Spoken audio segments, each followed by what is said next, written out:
इसलिए कई लोग सोचते हैं कि अगर कथा पंडाल में जाकर के बैठ जाएंगे तो कमाएगा कौन, भगवान थोड़ी खाने के लिए देने आ रहा है। कई लोग कहते हैं ना, अगर कथा में जाकर के बैठ जाएंगे तो क्या भगवान देने आ जाएंगे खाने के लिए। कहते हैं ना, जो नास्तिक होते हैं, जो भगवान को नहीं मानते, जो कथा से प्रेम नहीं करते, क्या कहते हैं कि हम 3 घंटे वहां बैठ जाएंगे तो भगवान थोड़ी आएंगे देने के लिए। विश्वास तो रखो, भगवान क्यों नहीं आएंगे। एक सेठ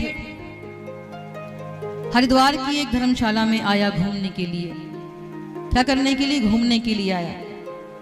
हम सब भी आजकल तीर्थों में दर्शन करने नहीं जाते, घूमने ही जाते हैं ना प्यारे। घूमने के लिए आया तो एक होटल उसने लिया, होटल का कमरा लिया। कमरे में खूब 5 स्टार होटल है, खूब ऐशो आराम है।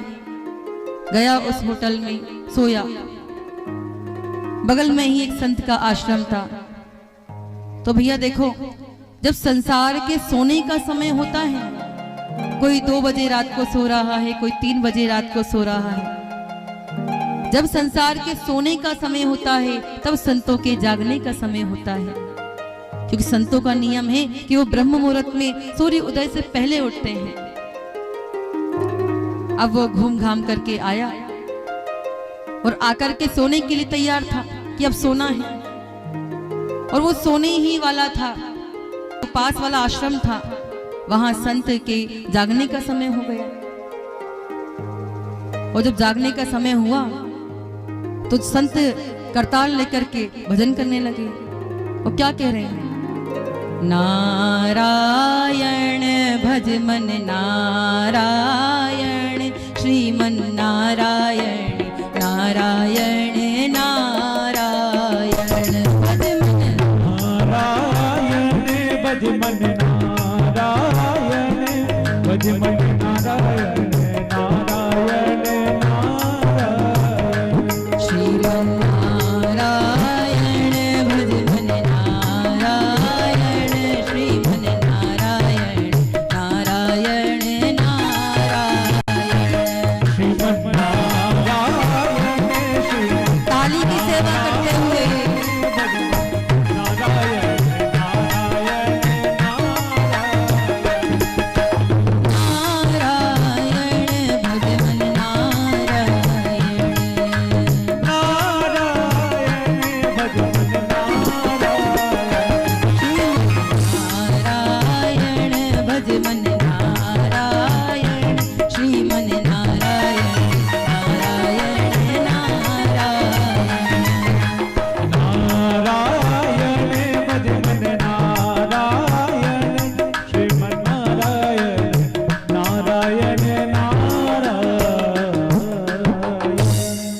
जब संत भगवान भजन कर रहे हैं तो ये जो था, ये सोकर के सोने के लिए तैयार था, थक हार करके आया था।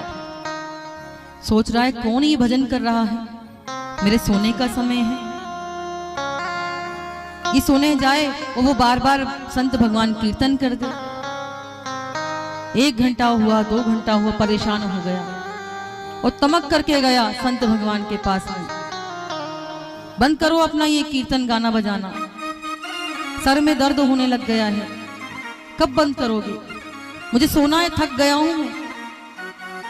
संत भगवान ने कहा, भाई मेरा तो रोज का नियम है, तू तो आज आया है दर्शन करने के लिए, 5 स्टार होटल में रुका हुआ है, मेरा तो जीवन बीत गया है इसी समय भजन करने का।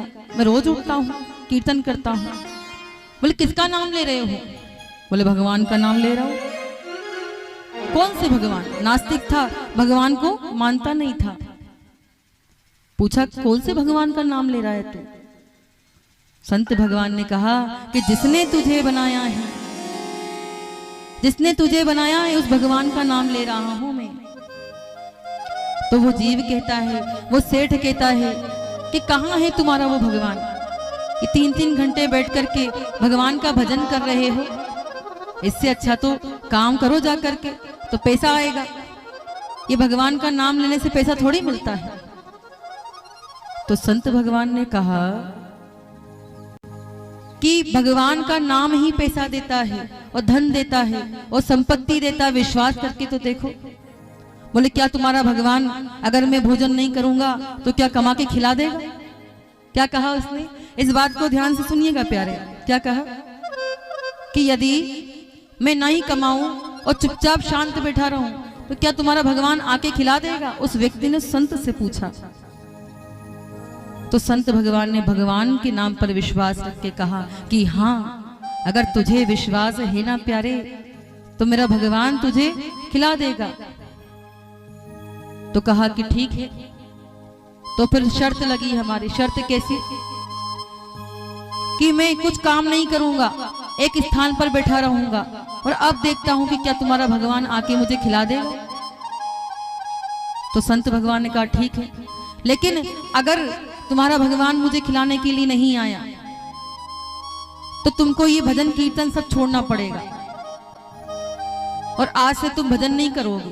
संत भगवान ने कहा ठीक है, अगर तुम्हें भगवान खिलाने के लिए नहीं आया तो मैं भजन छोड़ दूंगा और कभी भी फिर भगवान का कीर्तन नहीं करूंगा। अब तो भैया उसने सोचा कि अगर घर परिवार में रहूंगा और सोचूंगा तो यहां तो परिवार वाले मुझे जबरदस्ती खिला देंगे और बाबा जी जीत जाएंगे। तो क्या किया? गया जंगल में, घोर जंगल में, जहां आसपास कोई नहीं है, और जाकर के बैठ गया।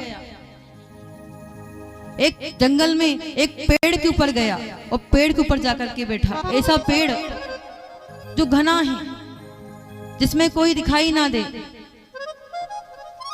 जाकर के पेड़ पर बैठा है। और जब पेड़ पर जाकर के बैठा तो अब सोचता है कि देखता हूं भगवान मुझे कैसे आकर के खिलाते हैं। अब शर्त लगी थी 24 घंटे में भगवान आकर के खिलाएंगे। अब ये सोच रहा है कि बस कुछ समय तो बचा है, निकल जाए, फिर कल पूरी रात सोऊंगा, क्योंकि संत ने शर्त लगाई है कि अगर तेरे भगवान ने आकर नहीं खिलाया तो फिर तुझे भजन बंद करना पड़ेगा। बोल ठीक है। अब ये बैठा बैठा प्रसन्न हो रहा है, कहाँ भगवान आएंगे और कहाँ मुझे खिलाएंगे। उस जंगल में डाकू घूम रहे थे, लेकिन उससे पहले वहां दो सेठ आए। दो सेठ आकर के उसी पेड़ के नीचे बैठे, 56 भोग लेकर के आए थे। उनको भूख लगी कि व्यापार करने जाना है, लेकिन भूख लगी है तो यहीं बैठ करके भोजन करना। तो क्या किया उन दोनों सेठों ने? वो ऊपर से सब देख रहा है, सारी लीलाएं देख रहा है, 56 भोग सजाए, और बस अब ये है कि दोनों जो सेठ है वो खाने वाले हैं भोजन को। तब जैसे ही घोड़े की आवाज उन सेठों के कान में पड़ी कि अरे लगता है कोई डाकू आ रहा है। उस सेठ के पास में माल था, पैसा था, धन था, तो सोचा कि अगर डाकुओं ने हमें पकड़ लिया तो कहीं ऐसा ना हो, कहीं ऐसा ना हो कि हमारा सारा धन छीन ले हमसे। तो क्या हुआ? वो दोनों वहीं का वहीं वो भोजन 56 भोग छोड़ करके भाग गए। अब भागे तो जब डाकू वहां आए तो डाकुओं ने देखा कि वाह, 56 भोग तैयार है और हमें भूख लग रही, पता नहीं किसने ये भोजन यहाँ भेज दिया। तभी डाकुओं के सरदार का जो एक सिपाही है वो बोला, सरदार यहाँ इस घोर जंगल में 56 भोग कहाँ से आए? मुझे तो लगता है कि जरूर कोई चाल है किसी की आपको मारने की, जिसने 56 भोग आपको मारने के लिए लगाए हैं। और देखो वो यह कहीं आसपास होगा जो आपको मारना चाहता है, जिसने 56 भोग लगाए हैं। अवश्य इसमें जहर मिला हुआ है। सरदार को बात समझ में आ गई कि सही कह रहे हैं, हो सकता है इसमें जहर हो, वरना हमारे लिए 56 भोग कौन रखेगा। बोले जाओ चारों ओर ढूंढो और ढूंढ करके उसको मार दो। अब जैसे ही उसने ये बात सुनी कि ढूंढ करके मार दो, तो उसे पता है जंगल में कोई नहीं है मेरे अलावा। कांपने लगा, और जब कांपने लगा तो पेड़ की जो डाली है वो हिलने लगी। सरदार बोला कहीं मत जाओ, यहाँ कोई अवश्य बैठा हुआ है। देखा तो वही जो सेठ है ऊपर बैठा हुआ था, जिसने कहा था संत भगवान से कि क्या तुम्हारे भगवान खिलाने के लिए आएंगे। कहा सिपाहियों से लेकर के आओ इसे नीचे।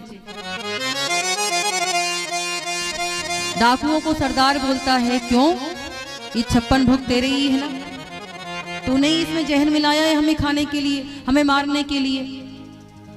तो उसने कहा नहीं नहीं, मैंने इसमें जहर नहीं मिलाया, मैं तो केवल ऊपर बैठा हुआ सब देख रहा था। बोले नहीं, तेरी बात पे हम ऐसे विश्वास नहीं करेंगे, पहले तू खा, अगर तू ही भोजन खा लेगा तो हम खा लेंगे, हम सोचेंगे इसमें जहर नहीं है। बोले नहीं, मैं नहीं खाऊंगा। क्यों? मन ही मन सोच रहा है कि अगर मैंने ये भोजन खा लिया तो संत भगवान जीत जाएंगे। बोले नहीं, मैं नहीं खाऊंगा। तो दूसरा सैनिक बोलता है इसीलिए मना कर रहा है, इसने जहर डाला है और ये इसीलिए मना कर रहा है, अगर ये खाएगा तो मर जाएगा। बोले नहीं, मैं इसलिए मना नहीं कर रहा हूं। अब वो बताए कि संत भगवान को हराने के लिए नहीं खा रहा है। इधर जब कहा कि अगर तूने भोजन नहीं किया तो हम तुझे मार देंगे। संत भगवान ने कहा था कि अगर मेरा ठाकुर तुझे खिलाने पर आ जाए, मेरा भगवान तुझे खिलाने पर आ जाए तो तुझे वो मार मार के भी खिलाएगा। और डाकुओं ने उसे खूब मारा कि पहले खा नहीं तो तेरी जान ले लेंगे, और मार मार के खिलाया है। वहां संत भगवान का आगमन हुआ। संत भगवान कहते हैं क्यों, कैसी रही? मैंने कहा था ना कि भगवान यदि खिलाने पर आए तो तुझे मार मार के भी खिलाएंगे। और हम सब सोच रहे हैं कि यदि हम भगवान का नाम लेंगे, भगवान की भक्ति करेंगे तो क्या वो हमें खिलाने आ जाएंगे। अरे तू भक्ति करके तो देख, तू भगवान का नाम लेकर के तो देख। एक जीता जागता उदाहरण मैं आपके सामने हूं। यहाँ संत भगवान विराजमान हैं, जिसने अपने जीवन की गाड़ी प्रभु को सौंप दी है। उसको फिर किसी की सेवा की आवश्यकता नहीं पड़ती, फिर प्रभु तो उसके लाखों सेवक आसपास खड़ा कर देते हैं। एक बार अपने जीवन को प्रभु के चरणों में सौंप कर तो देखो। हम यही करते हैं कि भगवान को मानते नहीं, सोचते भगवान करेगा क्या। अरे तेरा विश्वास कमजोर है, तेरा विश्वास पक्का नहीं है, तुझे लगता है भगवान क्या करेंगे। प्यारे भगवान पर भरोसा करके देखो, वो आपके जीवन की गाड़ी अवश्य संभालेंगे।